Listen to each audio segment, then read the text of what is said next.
बाबू रोज की तरह अपने खेत में काम कर रहा था। उसके खेत में एक कुआं था। बाबू उस कुएं के पास आता है और इस कुएं में तो एक लोटा पानी भी नहीं है। पता नहीं इतने सालों से ये कुआं ऐसे सूखा क्यों पड़ा है। अपने खेत में कुआं होते हुए भी मुझे दूसरों के कुएं से पानी का प्रबंध करना पड़ता है।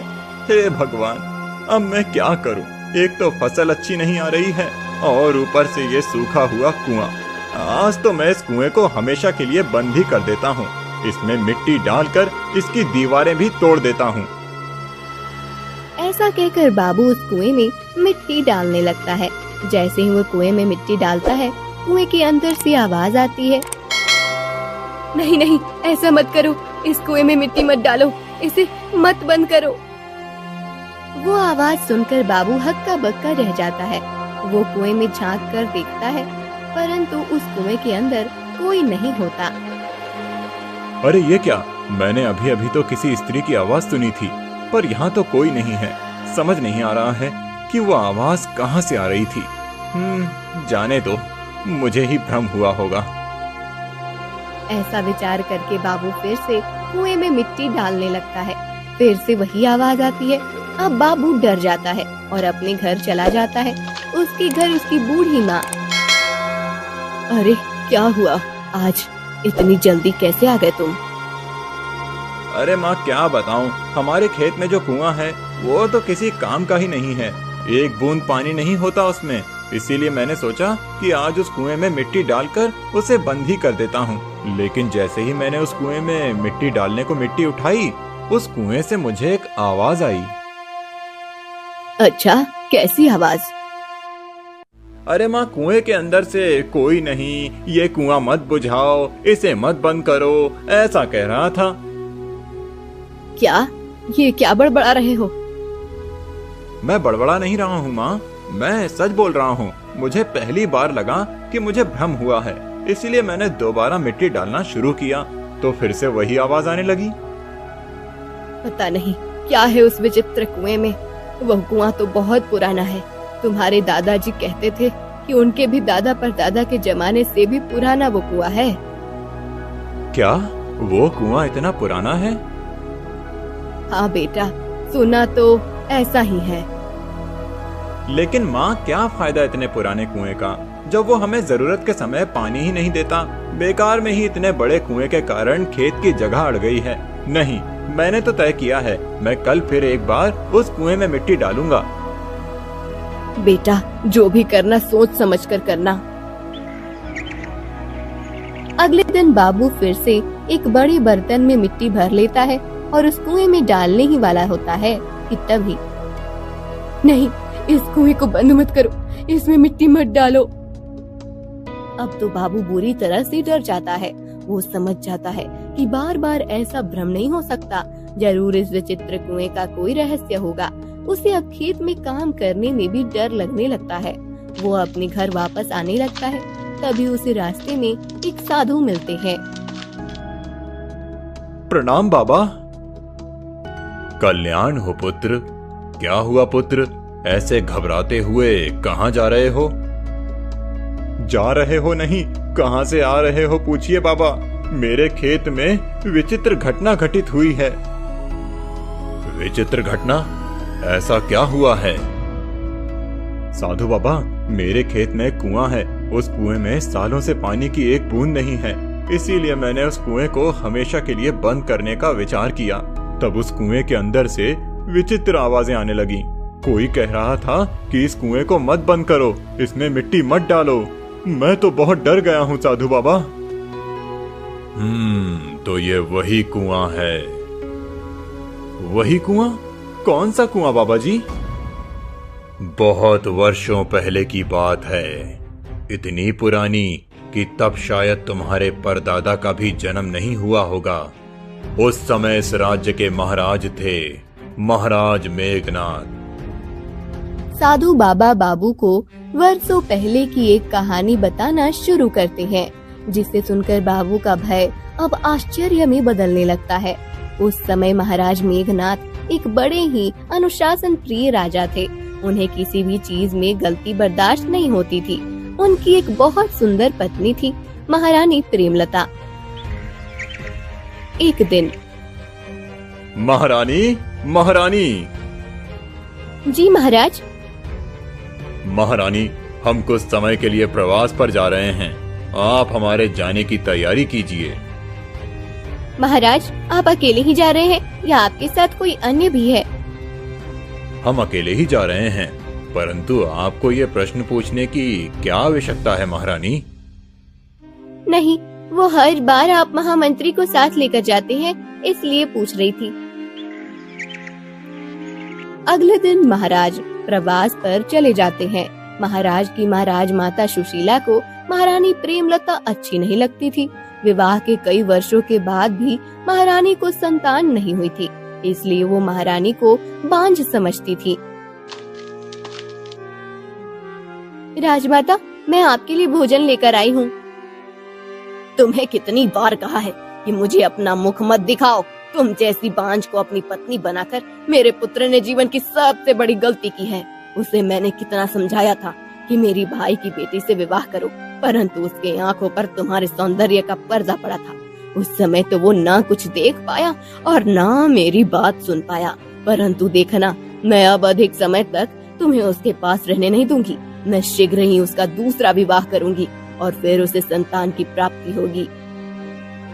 राजमाता की ये बात सुनकर महारानी प्रेमलता को बहुत दुख होता है। एक रात को वह महल से बाहर आती है। वो महामंत्री को एक पत्र देती है।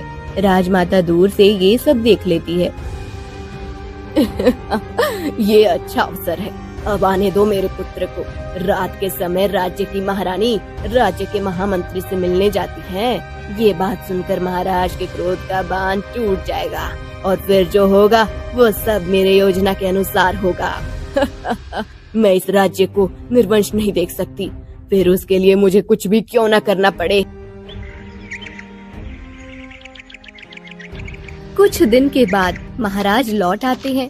तब, पुत्र, मैंने तुमसे कहा था कि मेरे भाई की बेटी से विवाह करो, परंतु उस समय तुमने मेरी बात नहीं मानी और आज तुम्हारी वो सुंदर पत्नी अपनी सुंदरता को राज्य के महामंत्री के साथ बांट रही है। आप ये क्या कह रही हैं माँ? मैं सत्य कह रही हूँ पुत्र। जब तुम यहाँ नहीं थे तब तुम्हारी महारानी राजमहल से बाहर छुप कर जाती थी और महामंत्री से मिलती थी। मैंने स्वयं उन्हें देखा है। उस दिन तो वो महामंत्री को कोई पत्र भी दे रही थी। अवश्य वो तुम्हें धोखा दे रही है। नहीं, यह असंभव है। महारानी ऐसा नहीं कर सकती। तो तुम्हें क्या लगता है कि मैं असत्य बोल रही हूँ? यदि ऐसा है तो बुलाओ अपनी पत्नी को। देखो वो राजमहल में है या महामंत्री के साथ। राजमाता की बात सुनकर महाराज मेघनाथ क्रोधित हो जाते हैं और महारानी को बुलाते हैं। महारानी महल में नहीं होती। एक दासी आकर बताती है कि महारानी महामंत्री के साथ मंदिर में गई है। ये सुनकर महाराज का शक अब यकीन में बदल जाता है। कुछ देर के बाद महारानी प्रेमलता महल लौटती है। आ गई आप महारानी। आप कब आए महाराज? तभी जब आप महामंत्री के साथ प्रेमालाप कर रही थी।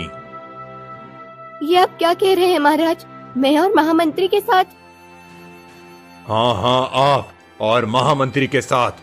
हमें पता चल गया है, जब मैं यहाँ नहीं था तब आप छुप छुप कर महामंत्री से मिलती थीं। ये सब सत्य है या नहीं? और इस पत्र के विषय में भी तो पूछो पुत्र। हाँ, और वो पत्र, वो किसने लिखा था? क्या लिखा था आपने उसमें? या उसमें भी महामंत्री के लिए कोई प्यार भरा संदेश था? नहीं नहीं नहीं महाराज, आप गलत समझ रहे हैं। आप मेरे चरित्र पर लांछन लगा रहे हैं। मेरे और महामंत्री के बीच ऐसा कोई गलत संबंध नहीं है। अच्छा, तो फिर आप उस रात महामंत्री को वो पत्र क्यों दे रही थी और आज आप उनके साथ मंदिर भी गई थी? क्या अर्थ है इन सब का? इसका तो एक ही अर्थ हो सकता है महारानी, कि आप महामंत्री के साथ अनुचित संबंध बना रही हैं। मैं जानती हूँ राजमाता कि मैं आपको पसंद नहीं हूँ, मैं आज तक आपको पोते का सुख नहीं दे पाई हूँ। आप सदा ही आपकी भांजी को अपनी बहू बनाना चाहती थी, परंतु इसका अर्थ ये नहीं है कि आप बिना कुछ जाने मुझ पर ऐसा लांछन लगाए। मैं फिर से कह रही हूँ कि मेरे और महामंत्री के बीच ऐसा कुछ भी नहीं है। तो वो पत्र किसके लिए था? वो आपने महामंत्री को दिया, ये तो सत्य है ना? महाराज, वो पत्र मैंने महामंत्री को दिया, ये सत्य है, परंतु उसमें कोई भी प्रेम संदेश नहीं था। वो पत्र मैंने महामंत्री को मेरे पिताश्री को देने के लिए दिया था। हमें तुम पर विश्वास नहीं है महारानी।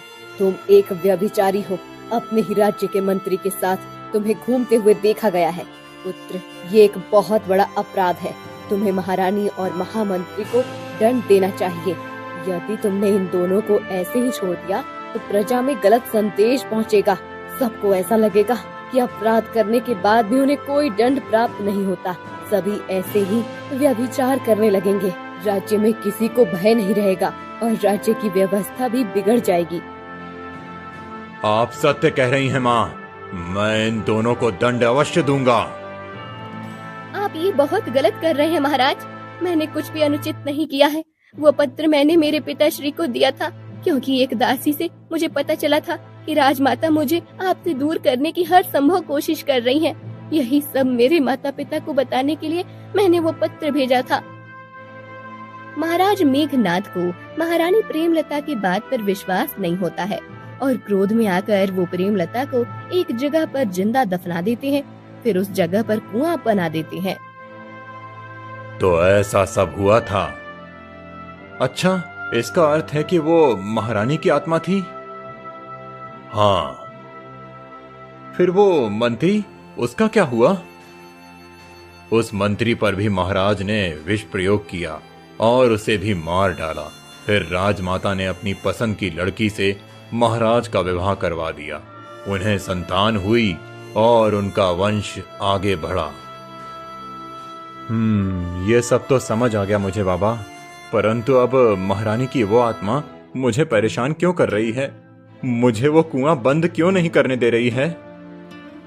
जिंदा दफना देने के कारण से उसकी कई इच्छा पूर्ण रह गई और उन्हें पूरा करने के लिए उसे एक शरीर की आवश्यकता है। फिर मैं क्या करूं साधु बाबा? आप ही मेरा मार्गदर्शन कीजिए। पुत्र, ये सारी बात महाराज शूरसेन को जाकर बताओ। आखिर महाराज शूरसेन उनके ही वंशज हैं, वो अवश्य कुछ कर सकते हैं। साधु बाबा से आशीर्वाद लेकर बाबू महाराज शूरसेन के पास आता है और उन्हें ये सब बता देता है। हमें भी पता है कि कई पीढ़ियों पहले महल में कुछ ऐसा हुआ था जो अनुचित था। चलो, मैं आता हूँ तुम्हारे साथ। महाराज शूरसेन बाबू के खेत में आते हैं। विचित्र कुएं की बात पूरे गांव में फैल जाती है और सभी प्रजाजन बाबू के खेत में पहुंच जाते हैं। महाराज कुएं के पास आते हैं और महारानी प्रेमलता, आप मुझसे बात कर सकती हैं। मैं आपका वंशज हूँ। आपकी इच्छा को पूर्ण करना मेरा दायित्व है। कुएं के अंदर से महारानी की आत्मा बोलती है, आ गए तुम। अब मेरी इच्छा पूर्ण करो। मुझे एक शरीर चाहिए जिसके माध्यम से मैं अपने अधूरे कार्य पूर्ण कर सकती हूँ। अवश्य महारानी, मैं आपके लिए शरीर का प्रबंध करता हूँ, परंतु आपको मुझे वचन देना होगा कि आप शरीर प्राप्त करने के बाद किसी को परेशान नहीं करेंगी। हाँ, किसी को नहीं, केवल तुम्हें और तुम्हारे परिवार को छोड़कर तुम्हारे राजमहल का मैं निशान भी मिटा दूंगी। तुम्हारे राज परिवार के कारण मेरी मृत्यु हुई है। महारानी, उस समय आपके साथ जो हुआ वो अनुचित था, ये मुझे मान्य है। आप पर किसी ने विश्वास नहीं किया और आपको लांछन देकर आपकी हत्या कर दी गई, परंतु उस बात को अब बहुत समय बीत गया है। आप मुझसे उसका प्रतिशोध लेकर क्या करेंगी? प्रतिशोध तो मैं अवश्य लूंगी, बस एक बार मुझे शरीर प्राप्त हो जाए। आत्मा की यह बात सुनकर महाराज शूरसेन भी सोच में पड़ जाते हैं। उन्हें भी समझ नहीं आता कि अब क्या करें। तब साधु बाबा आते हैं महाराज सूरसेन साधु बाबा को आत्मा की मांग बताते हैं। एक ही उपाय है महाराज, उस आत्मा को मुक्त करना पड़ेगा। यदि उसे मुक्त नहीं किया तो वो और ज्यादा भयानक बन जाएगी और केवल आपके लिए नहीं अपितु सबके लिए संकट बन जाएगी। आप ही बताइए मुनिवर कि मैं ऐसा क्या करूं कि ये आत्मा मुक्त हो और इसका संकट टल जाए। महाराज, ये आपकी पूर्वज थीं, इसीलिए आपको इनका अंतिम क्रियाकर्म करना पड़ेगा। वो आत्मा अभी वायु रूप में है, इसीलिए वो कुछ नहीं कर पा रही है। यही अवसर है, आप इस कुएं के अंदर जाकर एक हवन कीजिए।